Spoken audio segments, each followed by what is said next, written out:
Oi, povo, tudo bem com vocês? Vocês têm gostado? Eu quero saber a opinião de vocês. Vocês têm gostado dessas entrevistas? Qual que você gostou mais? O que você gostaria de ver? Quem você gostaria de ver? Quem que você gostaria de ouvir, né? De saber um pouco da trajetória dela? Deixa aqui nos comentários que eu super quero saber a sua opinião. E hoje nós temos, como sempre, mais uma pessoa muito especial. Tenho certeza que vocês vão gostar muito, então já vou logo apresentar. Conheço assim um tiquinho e o resto eu vou conhecer aqui com vocês. Eu conheço alguma coisa, mas nós vamos conhecer aqui juntos a trajetória dessa pessoa. Ele é professor de música da Escola Fundação Bradesco, professor de música da Escola Militar CTPM, a Tiradentes, é ministro de música da Igreja Batista Central. Então, recebam com todo carinho o professor de música Josias Cavalcante Sabino. Gente, essa parte é a parte que eu mais gosto. Obrigado. Eu falo que na hora que eu tô lá vendo, eu bato palma aqui, mas chega lá, eu bato sozinha também. Eu acho muito legal essa parte de poder apresentar você, Josias. Obrigada. Um privilégio muito grande, muito carinho muito obrigada. Que eu recebo esse convite, vim, fiz questão. É um momento gostoso também para poder compartilhar, dividir, relembrar histórias, enfim, coisas do gênero. Tem um tempo que a gente não bate papo, né? Sim, E agora, esse é o momento. Então, vamos lá. Vou começar com presentinhos. Opa! Você gosta de chocolate? Amo chocolate.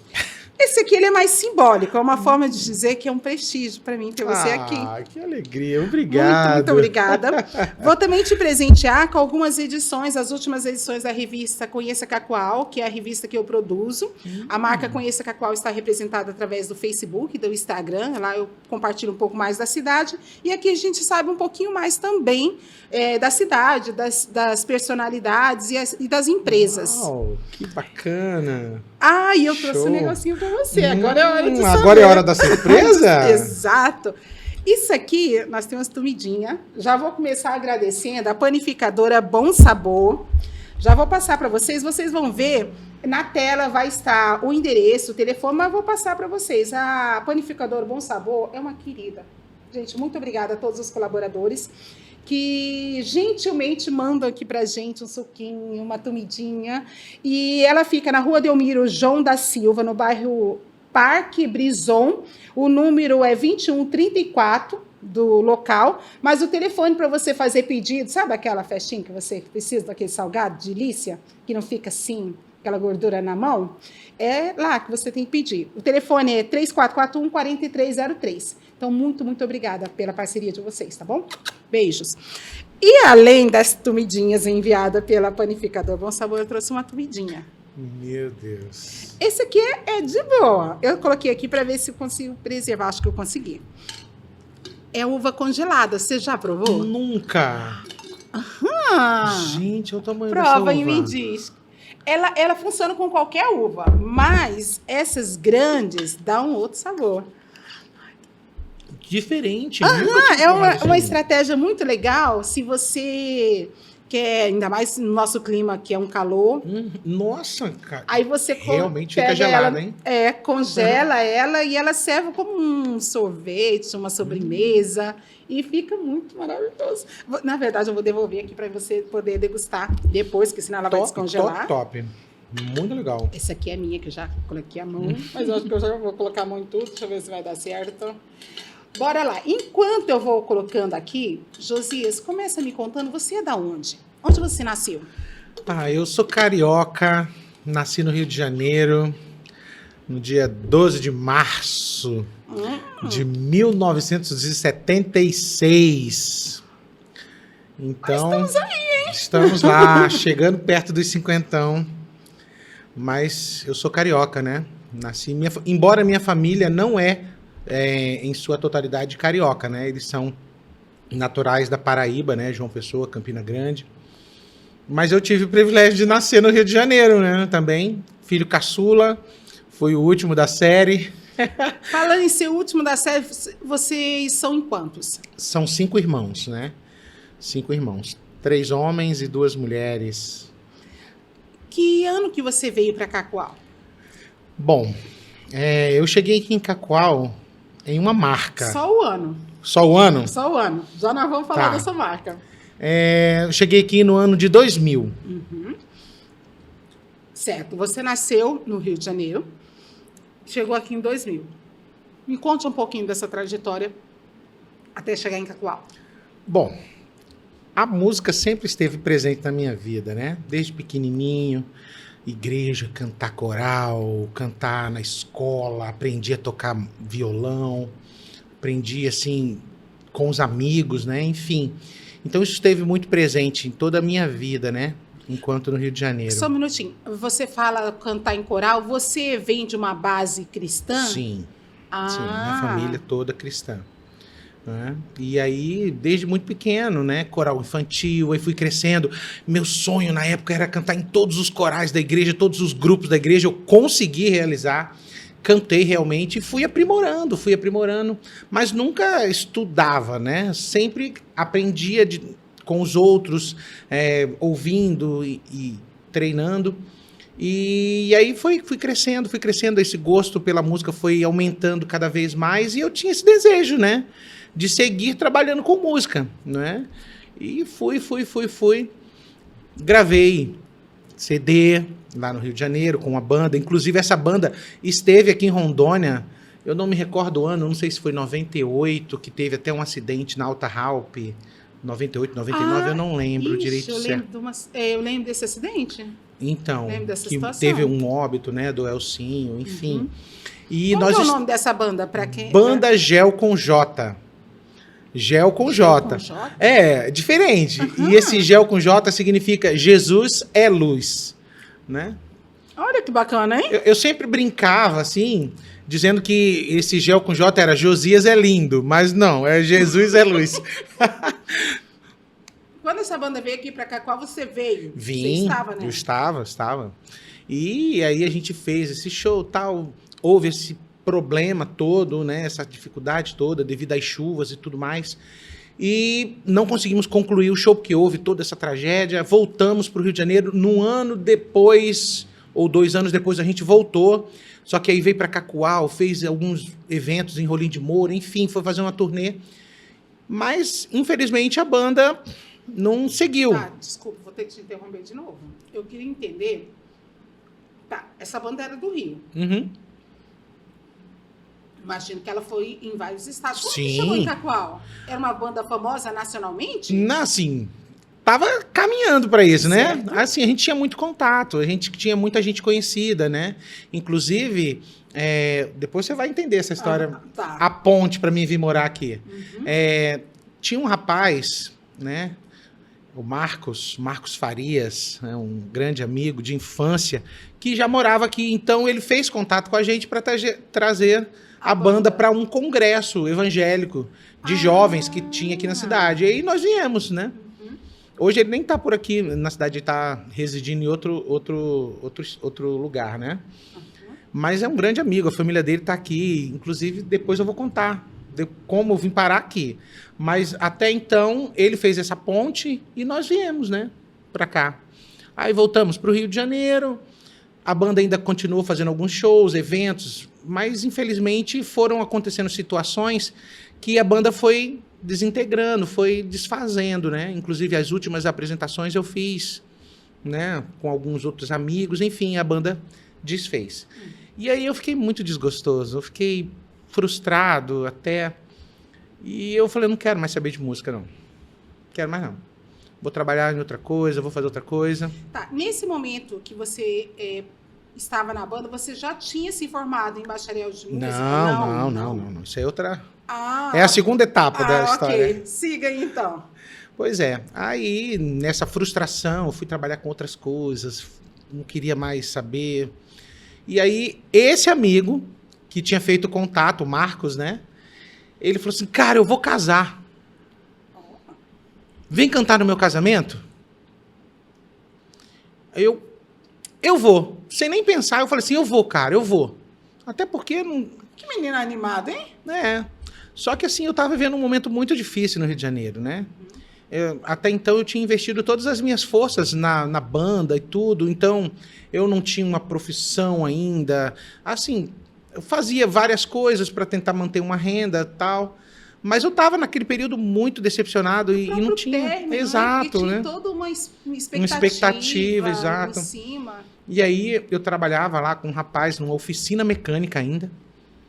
E aí ele falou, cara, eu quero que você cante no meu casamento, cara. Eu vou casar. Eu falei assim, eu vou, só que eu não tenho grana para ir aí, não. Ele, deixa comigo. Passou-se alguns dias, ele, consegui tudo para você. Passagem, estadia, tudo aqui para você. Olha, você vem? Eu falei assim, vou. Isso aí que é amigo, hein? Gostei muito dele. É. Ele é fera, mesmo. E aí eu fui pra cima dos meus pais, né? Na época eu tava com 24 anos. E tem todas umas coisas que vão se ligando, né? Hoje a gente olha para trás, a gente vê essas ligações do que Deus faz, né, na vida da gente, o propósito de Deus, o plano de Deus, né, o que Deus tinha traçado para mim. Enfim, aí eu fui para meus pais, eu falei, pai, eu recebi um convite para ir para Rondônia lá para cantar no casamento do Marquinhos. Só que eu estou muito decepcionado com tudo que aconteceu aqui. Puxa, eu queria viver da música, eu queria seguir profissionalmente com a música, mas não tá, tô desgostoso. E meu pai e minha mãe, meu pai hoje é falecido, minha mãe ainda está lá no Rio. Eu lembro demais a palavra do meu pai. Meu pai disse assim, vá. Eu não posso segurar você. Mas se você não der certo, você vai ter seu pai e sua mãe, mesmo velhinho aqui. Cara, até me emociono, porque faz um tempo, né? Faz um tempo já. E meu pai já não está mais com a gente. Mas, enfim, são histórias emocionantes, até para mim, né? Para nós. E eu, baseado na força que meu pai me deu, na palavra da minha mãe e tudo. Minha mãe não gostou muito da história, né? Filho caçula, até hoje ela lembra desse assunto. Né? Mas, enfim, eu vim para Rondônia, passei o primeiro ano bem difícil aqui. Cheguei, foi exatamente no dia 12 de março de 2000, o dia do meu aniversário. Então essa é uma marca muito grande nessa história toda.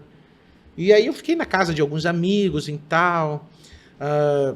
Teve uma família de uma pessoa muito querida, o Dr. Ezequiel Cruz, né, que a gente carinhosamente chama de Kiel.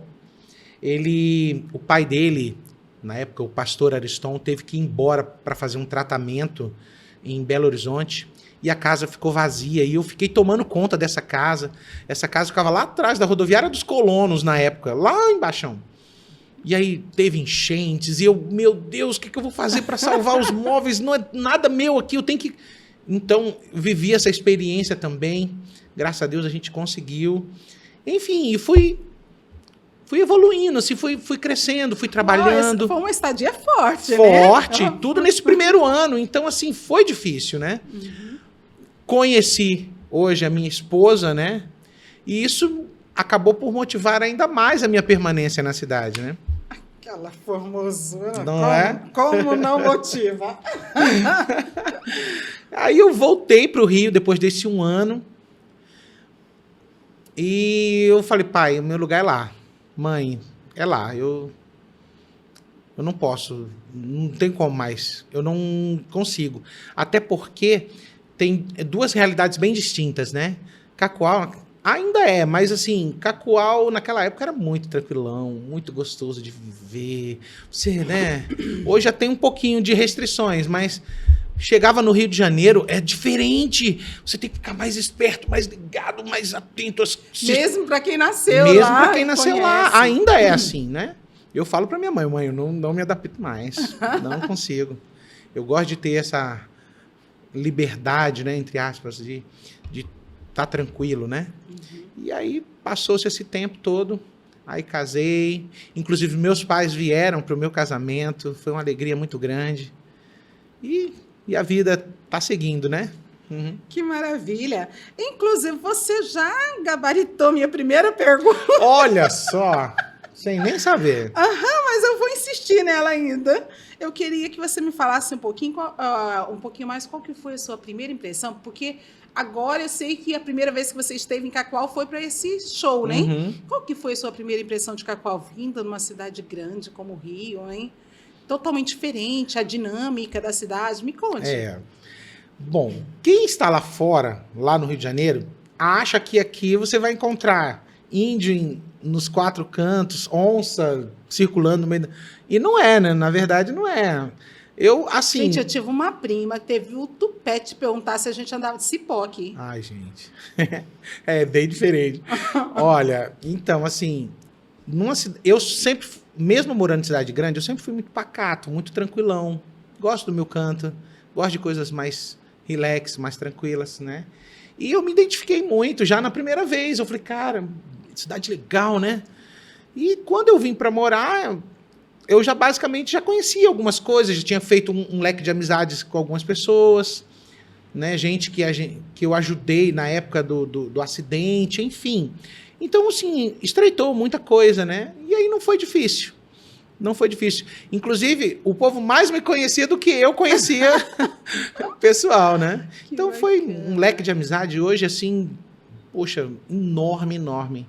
Muito legal. Nesse primeiro período, qual que é a maior dificuldade que você encontrou, principalmente pela transição? Ai, eu não tive muita dificuldade de me adaptar.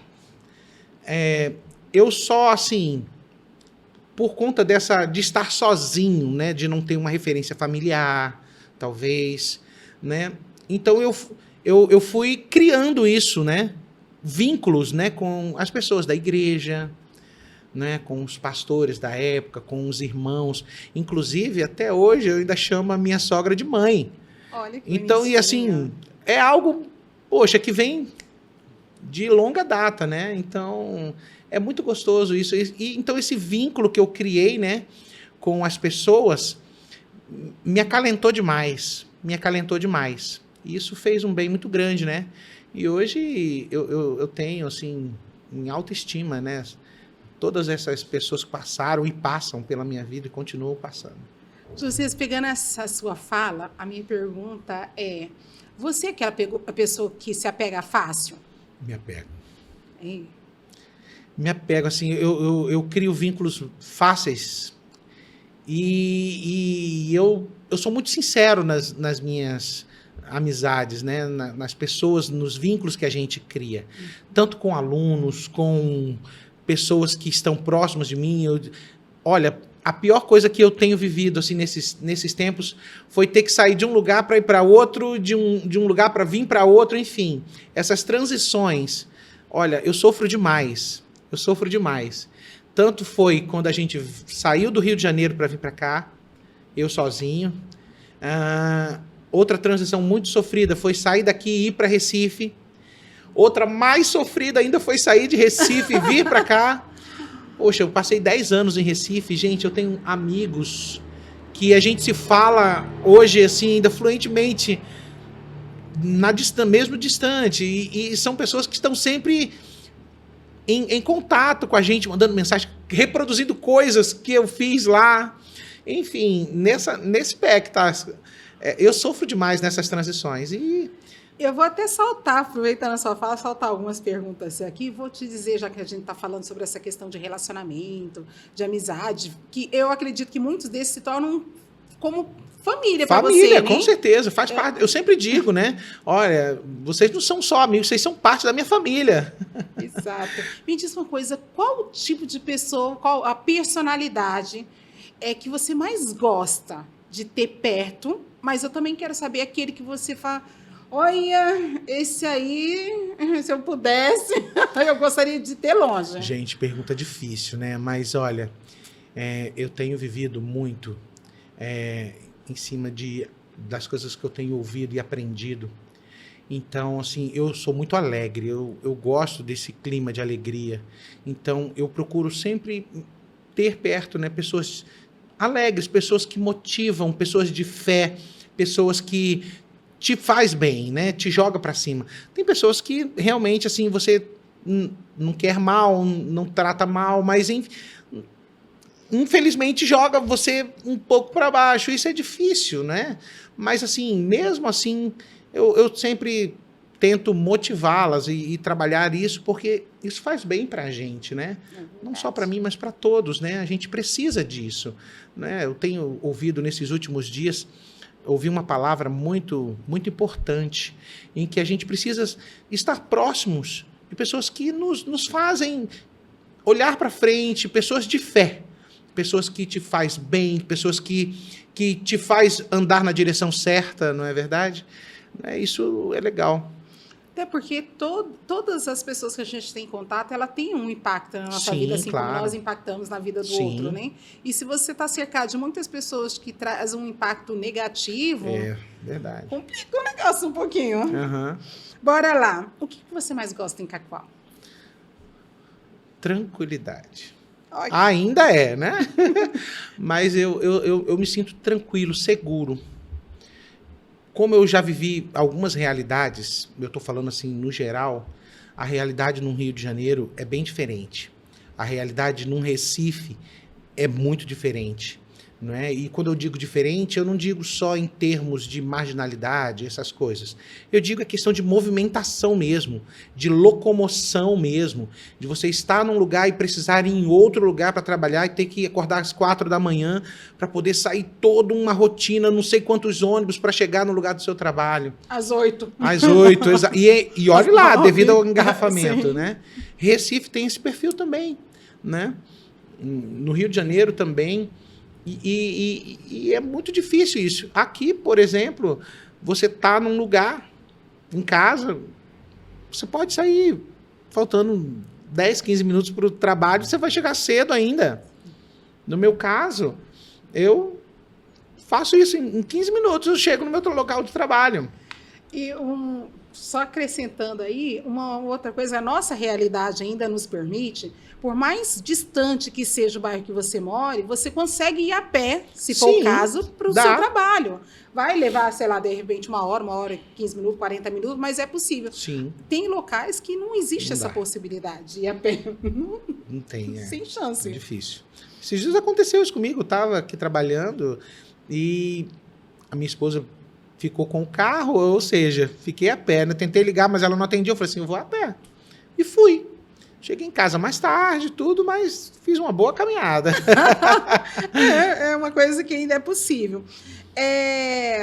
Se você puder, você já mudou para várias cidades e você está aqui há 14 anos, porque 24, mas você morou 24 que você pisou aqui, Isso. mas morou 10 anos fora, 14 anos. Qual outro lugar que você gostaria de morar?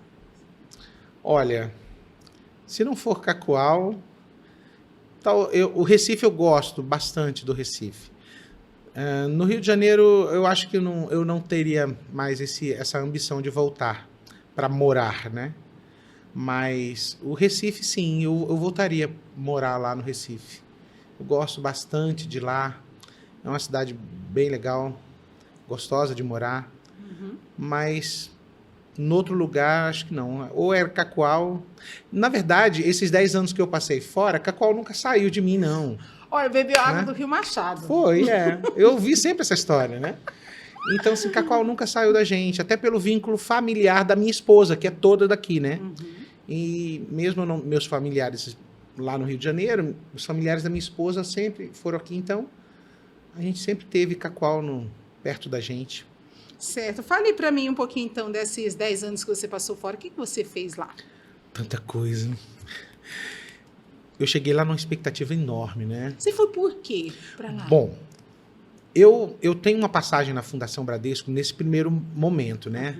Que eu vim para cá em 2000, não queria saber de música, tudo, mas eu fugia da música, mas a música vinha correndo atrás de mim, me procurava, não é? E aí eu recebi um contato falando assim, olha, na Fundação vai abrir um projeto para professor de música, faz lá, não custa nada. Aí eu fiz e passei na época.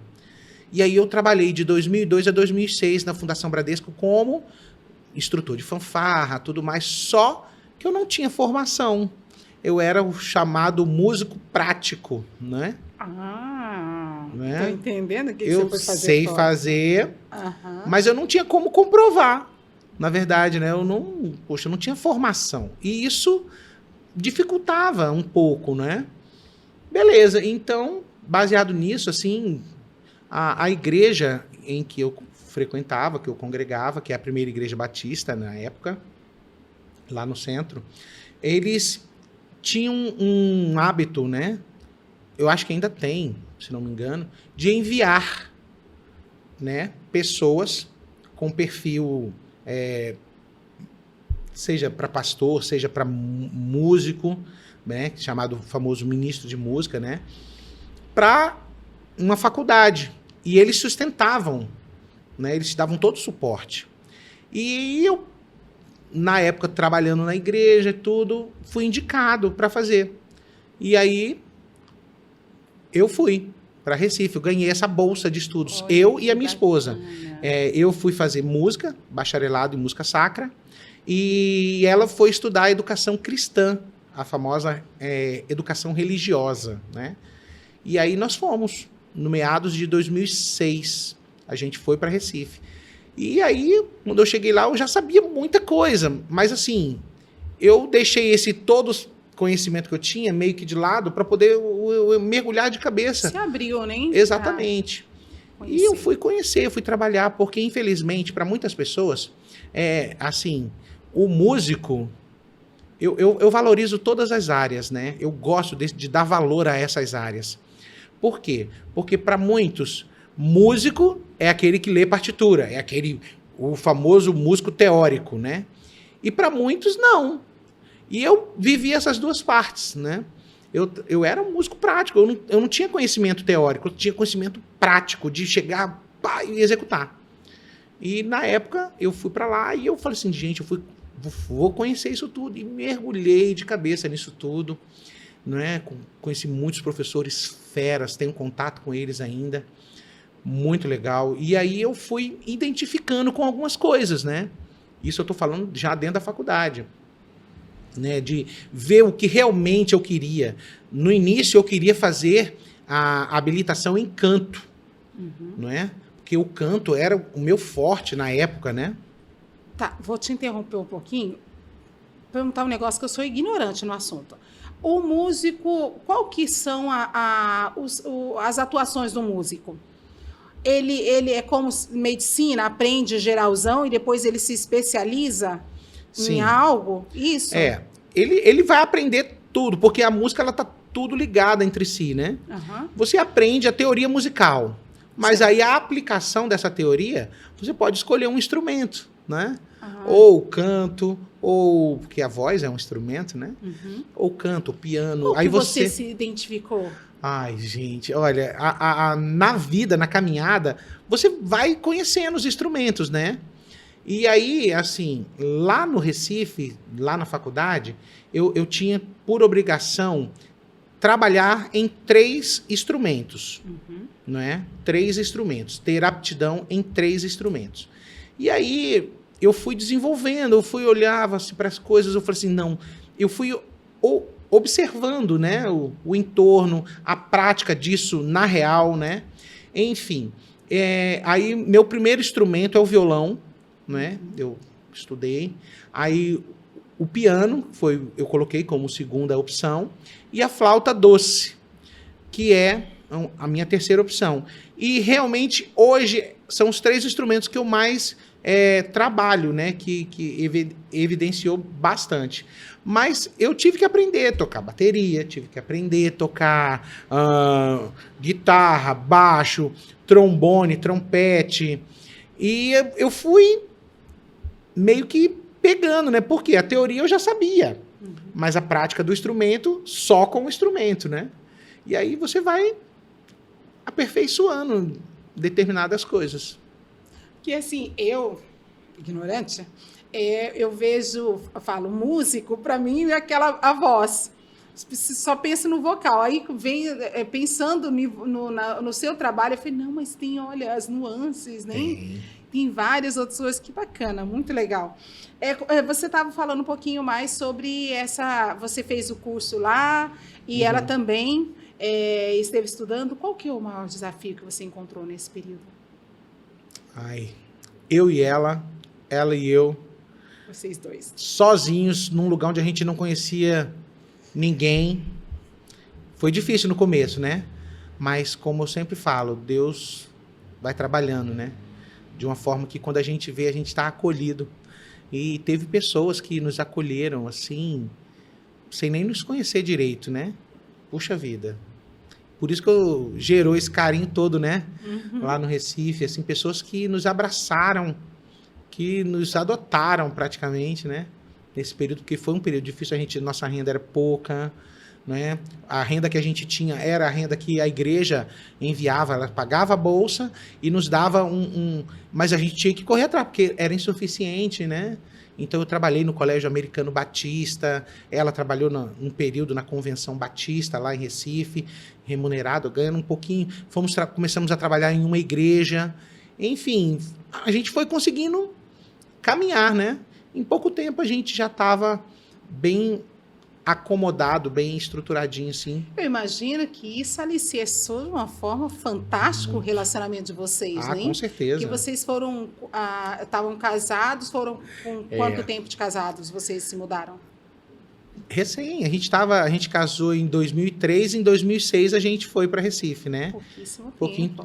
Uma coisa muito interessante é que, assim, eu saí do Rio de Janeiro, então minha família ficou lá. Aqui a gente casou, morou um tempo, né? Mas tinha a família dela. Então, eu tinha até a opção de fazer uma faculdade lá no Rio de Janeiro, nessa mesma área. Só que aí eu falei assim, não, eu vou inverter os polos aqui. Né? Se eu for para lá, vai ser a minha família e ela sem a família. Eu não quero isso para ela e também não quero...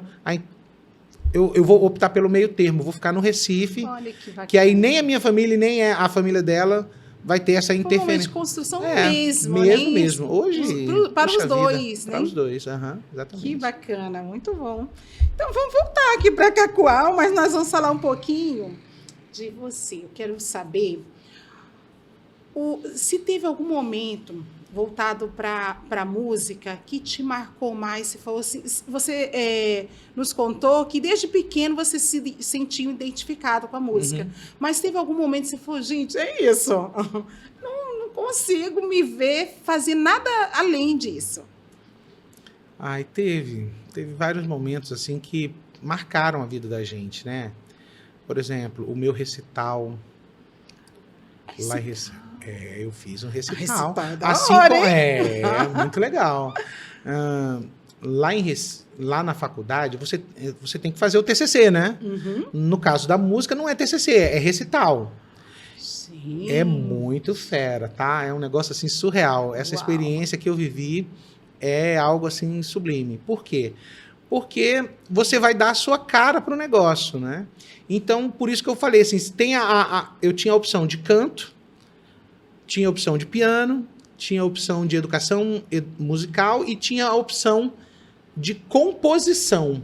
Essa de composição é a que mais tinha minha cara. Por quê? Porque eu tinha que compor, eu tinha que criar. E eu gosto de criar. Poxa vida, eu sou muito criativo nessa área. Assim, eu gosto de inventar, de testar acordes, de ver harmonias. Era o que eu mais gostava. Então eu falei assim, eu vou mergulhar na composição. E me formei em composição. E nessa formação, composição, você tem que conhecer todos os tipos de instrumento. Você tem que ler e escrever para todo tipo de instrumento. A gente chama de maestro, né? Ou regente, maestro. Porque você precisa não dominar, mas conhecer. Por exemplo, eu não toco violino. É desconfortável para mim, toda a movimentação do violino. É desconfortável, mas eu conheço e escrevo para violino. Por quê? Porque eu conheço, sei os limites, sei os acordes, as notas. Então, eu consigo montar uma orquestra, por exemplo, escrever uma peça, inclusive eu tenho já algumas, escritas para violino, quarteto de cordas, coisas do gênero, né? Então, para mim, foi o que mais identificou. E também eu tinha que trabalhar com vozes, com bandas, com metais, e tudo isso eu fui achando o meu lugar, né? E aí, no meu recital... inclusive a igreja que eu trabalhava na época, eu quero fazer menção dela, me apoiou demais, a Igreja Batista do Curado 4. Fica um abraço, um grande beijo para aqueles irmãos, para aquela igreja, aquela comunidade, gente que eu amo de paixão e que me apoiou em tudo, né? Eles me deram um suporte com coral, com banda, com tudo.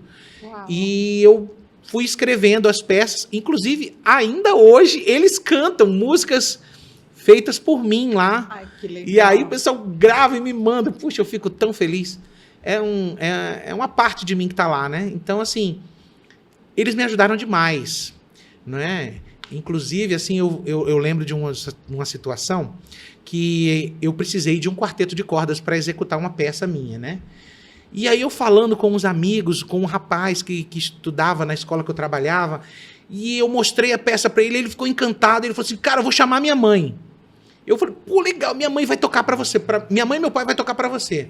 Eu falei, sério, cara? Sério. E eu não conhecia quem era a mãe do cara. Beleza. Chegou no dia do ensaio, eu fui conhecer eles, né? Uhum. Quando chega lá, tava ele, esse amigo. Quando chega a mãe dele é uma francesa, que ela é a primeira violinista da orquestra do Recife. Ai, E maravilha, eu não sabia, hein? eu não sabia. O pai dele, ele é coordenador de um projeto musical para crianças carentes. O cara é fera, a mãe é fera. E o primo dele também tocou junto. Quando a gente chegou lá na sala, dentro da faculdade para ensaiar, só dava o pessoal falando assim, caramba, o que essa mulher tá fazendo aqui? Pô, que ela vai tocar pra quem? Pô, essa mulher é ferona. Quando chegou lá o meu coordenador, o meu instrutor na época, né, o meu avaliador, ele chegou assim, rapaz, como é que você conseguiu trazer essa mulher aqui? Eu falei assim, cara, foi Deus, eu não sei não. Eu nem conhecia, eu falei com o filho dela, assim, ele é meu amigo, e ele chamou ela veio. Cara, a faculdade parou para ver essa mulher tocar. E no meu recital foi um dos momentos mais, assim, show fera da noite, né? Que bacana. Perfeito, perfeição. Elas reproduziram igualzinho tudo que eu tinha pensado e escrito. Eu sou obrigada a perguntar, por acaso você tem vídeo disso aí? Desse recital? Olha, o vídeo é antigão. Já viu aqueles vídeos antigos? Ah, Eu tenho. Tá bem assim, na época eu não consegui uma estrutura de vídeo muito fera. Eu consegui um amigo para filmar, então assim, ele filmou, a gente tentou fazer uma ediçãozinha lá, básica, mas tá bem antigo, o som ainda não é. Você deixa a gente ver um pouquinho? Eu deixo. Então tá, eu já vou avisar para vocês que vocês vai estar no final do vídeo, hein? Porque a gente vai querer ver esse momento. Já vou avisando, é bem antigão, aqueles vídeos antigos mesmo. A gente já entendeu a história, assim, de que foi lá no recital, mas a gente vai querer ver. É então, bem legal. No final talvez vocês não me entrevista, conheçam ainda, porque eu tinha feito uma cirurgia, né, bariátrica, e eu tava no ápice da magreza. Gente, tem uma bariátrica aí pra gente saber dela? Então eu tô bem assim, bem diferente, assim, não muito, mas assim, bem diferente. Eu mantive, né? Eu cheguei a pesar 165 quilos. Mas aí, por conta de alguns problemas de saúde... Para tudo que nós vamos querer saber disso. Isso lá no Recife, né? Lá no Recife você fez a bariátrica? Foi, Fez 14 anos. Você fez por quê? Tá, você tava pesando 165 quilos. Eu sei que é um bom peso. Mas... Você já sentia um comprometimento da saúde? Tinha indicação? Você sentia que precisava diminuir?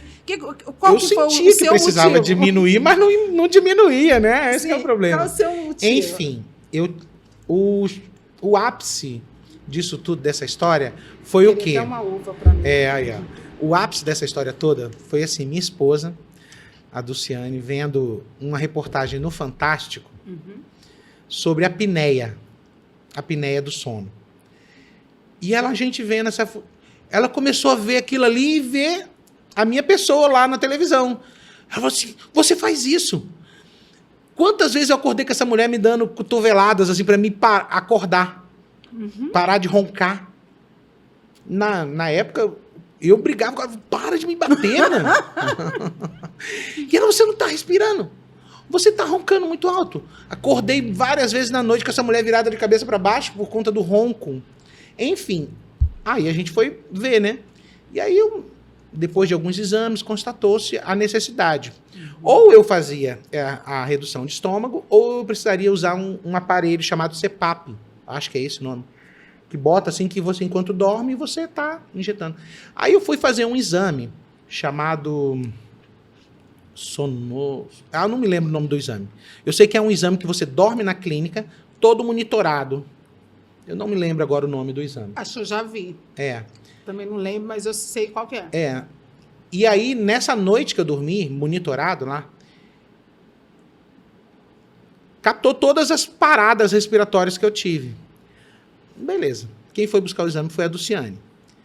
Aí, eu me lembro da cena, cara dela, ó. Eu entrei em casa, né? Eu tava trabalhando, cheguei, ela sentada na mesinha, de frente pra porta, assim. Quando eu abri a porta, tá essa mulher sentada na mesa com o exame em cima, assim, e chorando. Chorando de se acabar. Eu falei assim, o que foi, mulher? Aí ela, você poderia ter morrido dormindo do meu lado. Eu falei assim, mas por quê? Aí ela me deu o exame. Quando eu fui ver, eu tive, numa noite de sono, 90, ou era 86, ou era 92, acho que era 92 paradas respiratórias durante uma noite de sono. Nossa. E essas paradas não eram curtas, eram médias e longas.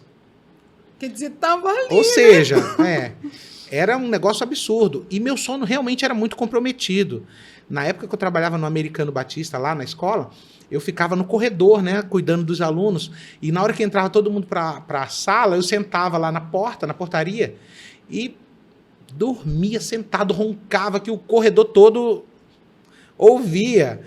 Aonde eu chegava, se eu fosse fazer alguma consulta e sentasse assim para descansar ou para esperar... Porque não tinha sono de eu não qualidade. tinha sono de qualidade, você dormia, exato. Né? E aí, a opção, graças a Deus, a gente conseguiu um plano, né?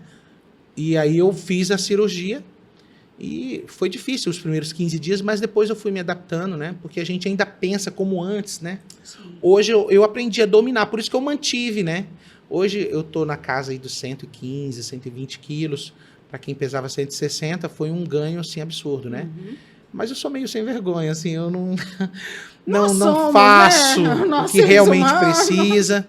Mas, graças a Deus, eu me sinto bem, disposto, né?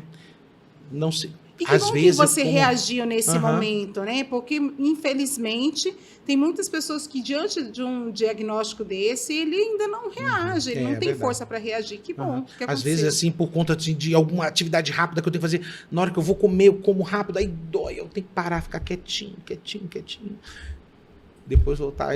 Mas é muito rápido, a digestão é muito rápida, e aí... 3 horas depois eu já tô com fome de novo, tenho que comer. Entendi. Bora lá, me diz uma coisa, com a questão dos trabalhos hoje, você está na Fundação Bradesco, está na Escola Tiradentes e também você é ministro de música da igreja. Qual que é o maior desafio que você encontra hoje no seu trabalho? Olha, a estrutura, né? Assim... São estruturas diferentes, né? Por exemplo, aqui na Fundação eu tenho uma estrutura absurda, muito legal, né? Pessoas, equipamentos, tudo. Na igreja, hoje, nós já estamos trabalhando para movimentar essa estrutura, né? Para ficar mais autônomo, mais dinâmica. No CTPM também é outra estrutura, é outra logística. Então, assim, eu tento me adaptar, né? E tentar fazer o melhor sempre, né? Naquilo que vem. É uma das coisas que eu peço muito a Deus. Que tudo que vem à minha mão para me realizar, que eu consiga fazer o melhor que eu posso fazer, com todas as minhas forças, com toda motivação. E eu, graças a Deus, Deus tem me dado esse privilégio, né? Vou falando por partes. Lá na Igreja Batista, né? Lá na Central... ainda temos um templo pequeno, mas já estamos em vias já de construção e movimentando um templo enorme, ou seja, a estrutura vai movimentar um pouco, né? Mas hoje a gente já tem um trabalho muito consistente, muito bacana, e caminhando para melhora sempre, né? Uhum. Lá no CTPM, a Escola da Polícia, lá eu trabalho como instrutor de fanfarra. Então eu peguei do zero lá, não tinha nada, tinha os instrumentos, mas não tinha ninguém, né, que motivasse e que ensinasse os alunos. Tanto que nós começamos lá no março do ano passado e em setembro a gente já apresentou no 7 de setembro, né? Em alguns outros eventos aí. E esse ano praticamente dobrou a quantidade de alunos, né? Eles correram atrás de conseguir mais instrumentos. Tem escolas que estavam com instrumentos parados e sem usar. Eles fizeram campanhas, trouxeram esses instrumentos e praticamente dobrou de quantidade.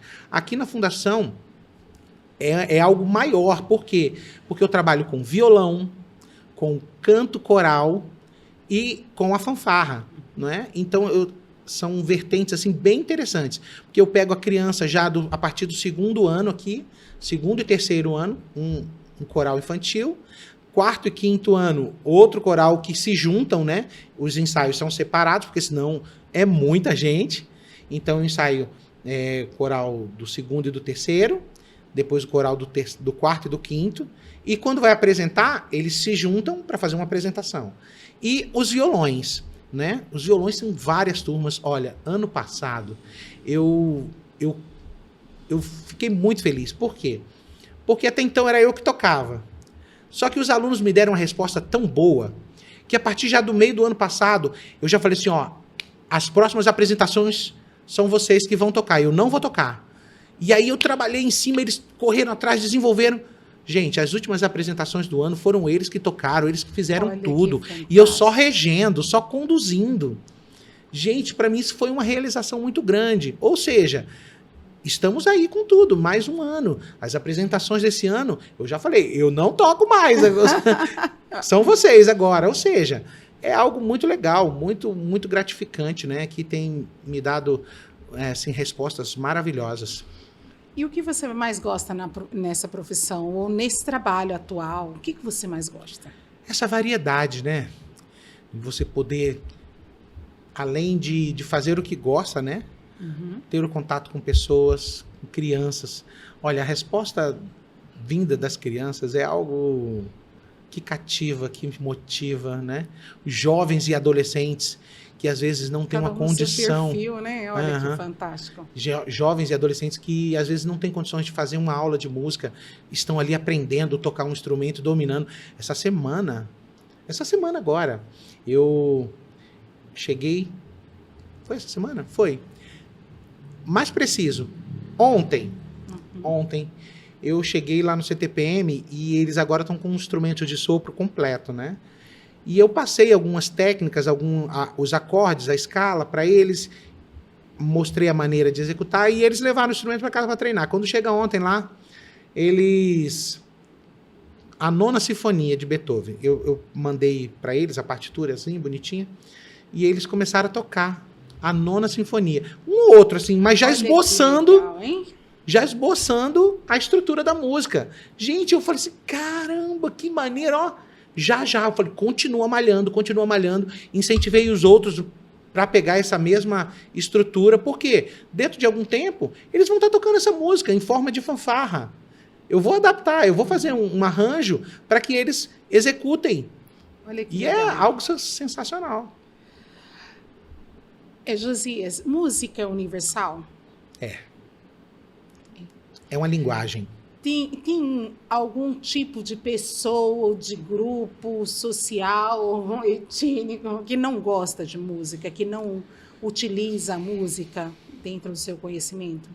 Olha, eu não me recordo, mas eu acho muito difícil. Porque a música está dentro de você. A pulsação, o seu coração, os seus batimentos, os nossos batimentos, já é uma introdução à música. Se você sentir a pulsação do seu coração, já é música. A música está dentro da gente. Então, é só expor. É só pôr para fora, né? Deixar fluir, né? Como muitos dizem. Mas música está dentro da gente. Por mais que a gente não queira. Por mais que tem gente que não gosta de música. Pode até acontecer de ter, mas ela está dentro da gente. A partir da pulsação. Música é pulsação, é movimento. E o coração está pulsando, né? Está em movimento e já é música. Qual que é o ritmo que você se identifica? Eu sabia que isso ia chegar. Olha, eu gosto muito vou ser bem sincero. Uhum. Eu gosto muito. O que eu paro para ouvir e escuto sem cansar. Música black music americana, aquelas músicas negras. Que surpresa, hein? Eu gosto. Não precisa ser americana necessariamente, né? Uhum. Tem muita referência, mas assim, brasileira também, nacional também tem. Mas é aquela música, eles chamam muito de negro spiritual, né? Ou música black, essas batidas bem...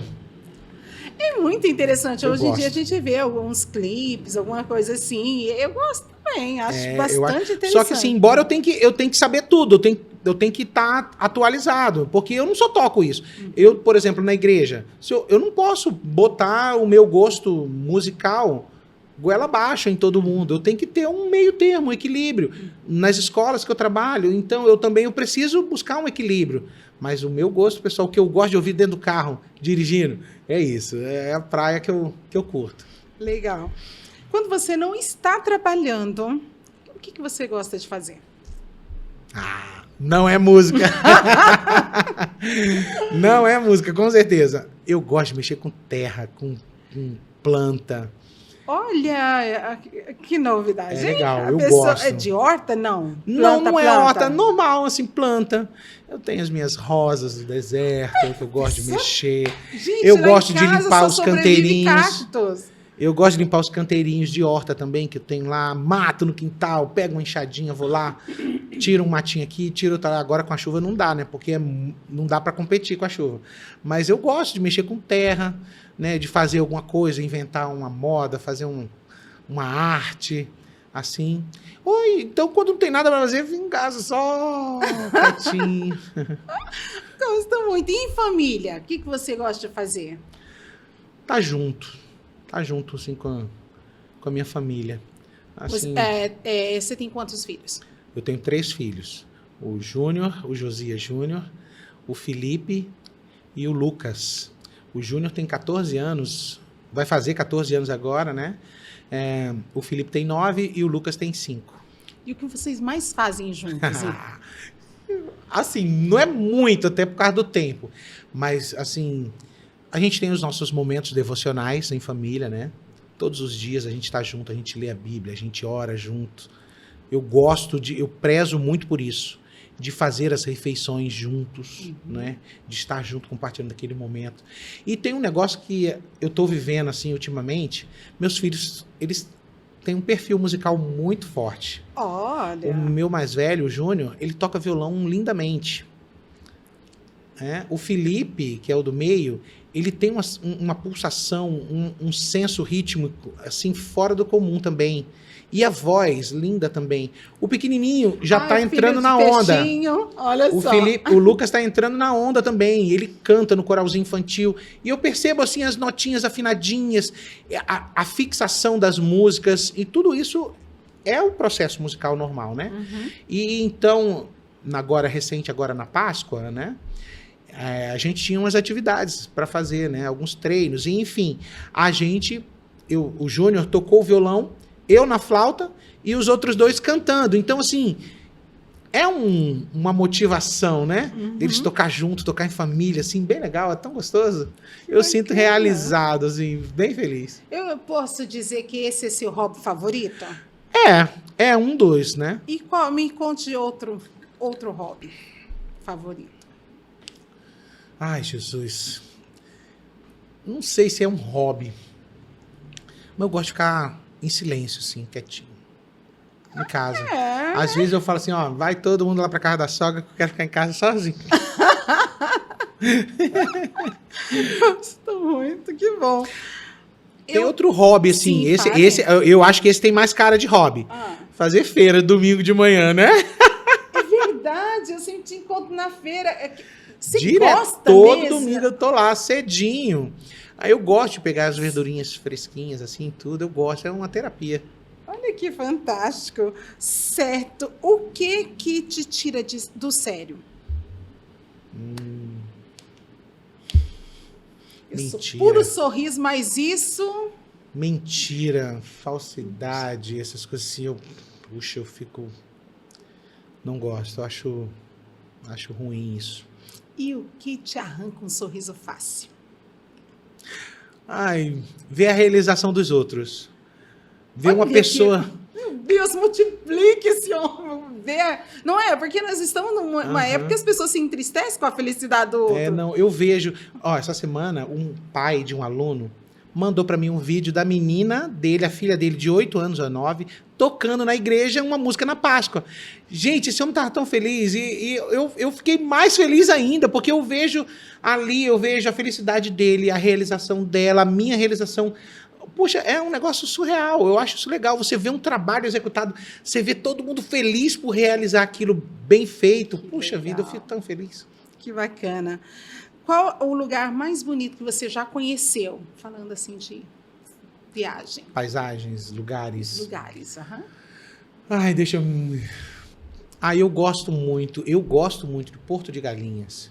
Ah, pelo amor de Deus, você e o resto do planeta, né, filho? Eu gosto, é um lugar gostoso. Aquela região ali de Recife, assim, bem legal. Eu gosto. Um lugar privilegiado pela natureza, hein? Uhum. Olha. Ok. Josias, define para mim a sua trajetória. Ai, que difícil. Assim. Que não tem nada fácil, não. Persistência e vitória. Hoje eu olho para trás e eu me sinto uma pessoa vitoriosa. Deus me proporcionou tantas coisas, uma família maravilhosa, amigos maravilhosos, oportunidades maravilhosas. E então isso para mim é uma vitória muito grande, é um sucesso muito grande. Então, se eu tivesse abandonado naquela época que eu estava meio frustrado com a música, mas não, eu entendi que Deus me queria fazendo outra coisa. Ele não queria eu numa banda, fazendo sucesso, viajando e tal, show para isso, show para lá, show para cá, não. Ele queria isso, que eu estivesse fazendo isso aqui. E hoje eu olho para trás e eu enxergo os planos de Deus. A gente faz os planos nossos, né? Mas Deus é quem direciona. E aí os planos dele é o que nos move, né? Então, hoje eu me sinto nesse prisma aí, realizando aquilo que Deus planejou para mim. Amém. Quem é Josias Cavalcante Sabino? Eu sou um servo de Deus, um adorador de Deus, um pai, um amigo, uma pessoa carismática, uma pessoa que ama e que gosta de ser amada. Bora. Vamos pro ping-pong? Ai, Jesus, vamos lá. Nós já estamos partindo para o final. Bora lá. Eu te dou uma pergunta e você me devolve uma palavra, você me devolve com outra. Canção. Ai, essa é mais difícil logo. Já começa com a mais difícil. Sim. Vou falar a que eu tô ouvindo no momento. Tá. Santo para sempre. Ok. Amizade. Fundamental. Família.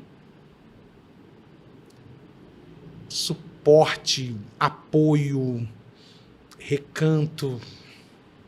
Certo. Lugar. Cacoal. Saudade.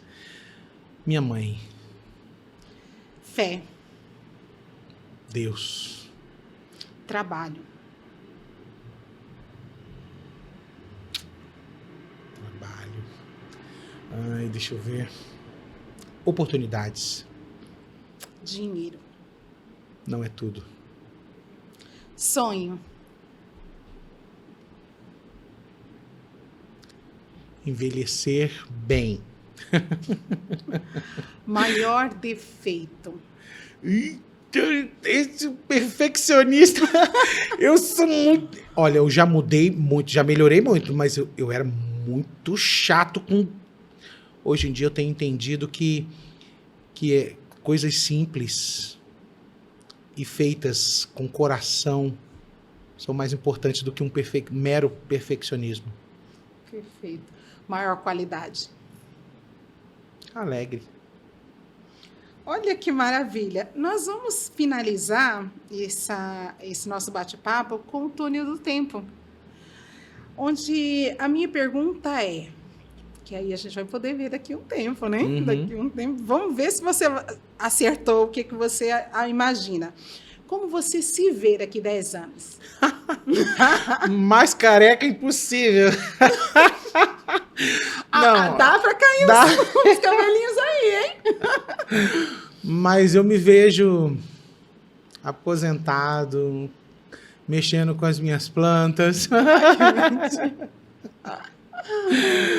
Ai, sei lá, curtindo meus netos, né?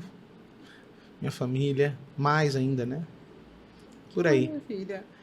Josias, muito obrigada. Ah, eu que Isso. agradeço. Amei esse bate-papo contigo. Muito, muito obrigada. Divertido demais, muito legal. Oi, povo. E aí? Vocês amaram que eu sei, tá? Então não saia daí. Até o próximo episódio. Beijo, fiquem com Deus.